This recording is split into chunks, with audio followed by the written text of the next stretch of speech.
कौवा और लोमड़ी की कहानी। पार्श्वभूमि। यह कहानी पंचतंत्र की प्रसिद्ध और शिक्षाप्रद कहानियों में से एक है, जिसमें जानवरों के माध्यम से मानव व्यवहार और नैतिकता का चित्रण किया गया है। इसमें कौवे और लोमड़ी के बीच एक मजेदार परंतु शिक्षाप्रद वार्ता होती है, जो न केवल बच्चों बल्कि वयस्कों को भी महत्वपूर्ण जीवन सबक देती है। कहानी।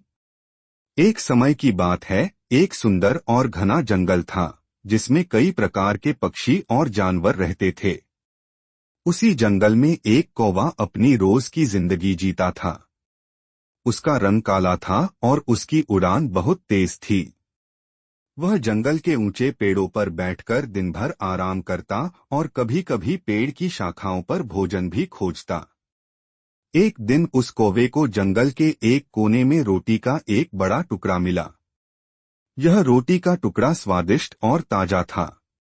कौवा इसे लेकर अपने पसंदीदा पेड़ की एक ऊंची डाल पर बैठ गया और खाने की तैयारी करने लगा।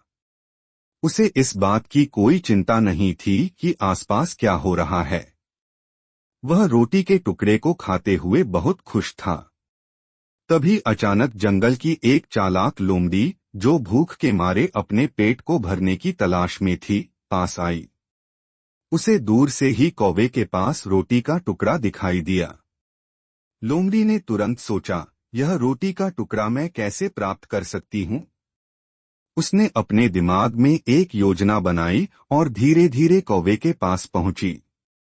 लोमड़ी ने बड़े विनम्रता से कौवे के पास जाकर कहा, तुम कितने सुंदर हो ओ कौवे भैया।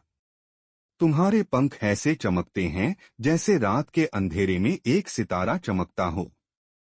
तुम्हारी आंखों में जो गहरी चमक है, वह तो पूरी दुनिया को आकर्षित कर सकती है। और तुम्हारी आवाज, ओह तुम्हारी आवाज तो बिल्कुल स्वर्ग के संगीत जैसी है। मुझे यकीन है कि अगर तुम गाओ तो जंगल के सभी जानवर तुम्हारी आवाज सुनने के लिए इकट्ठे हो जाएंगे। कौवा लोमड़ी की यह तारीफ सुनकर बहुत खुश हो गया। उसने सोचा, यह लोमड़ी मुझे इतना सराह रही है, तो मुझे अपनी आवाज सुनानी चाहिए। वह अपनी प्रशंसा में फूला हुआ था और उसने तुरंत गाने के लिए मुंह खोला। कौवे ने अपनी पूरी ताकत से काम किया, और जैसे ही वह गाने के लिए मुंह खोले, उसके मुंह से रोटी का टुकड़ा गिरकर नीचे गिर पड़ा।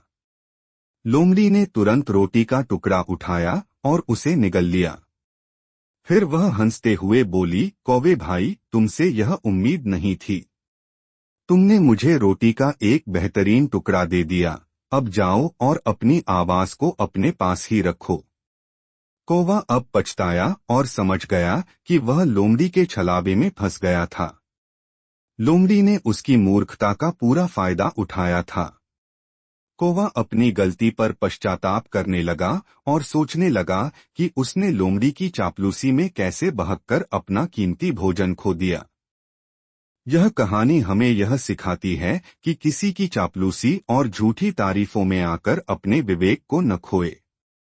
लोमड़ी ने कौवे के अहंकार को तुष्ट किया और उसकी मूर्खता का लाभ उठाया। कहानी का प्रमुख संदेश यह है, चालाक लोगों से सतर्क रहना चाहिए। जो हमें अत्यधिक सराहते हैं, वे कभी कभी अपने स्वार्थ के लिए ऐसा करते हैं। झूठी तारीफों से बचना चाहिए। हमें हमेशा अपनी समझ और विवेक से काम लेना चाहिए। अपने आत्मविश्वास और अहंकार को संतुलित रखना चाहिए।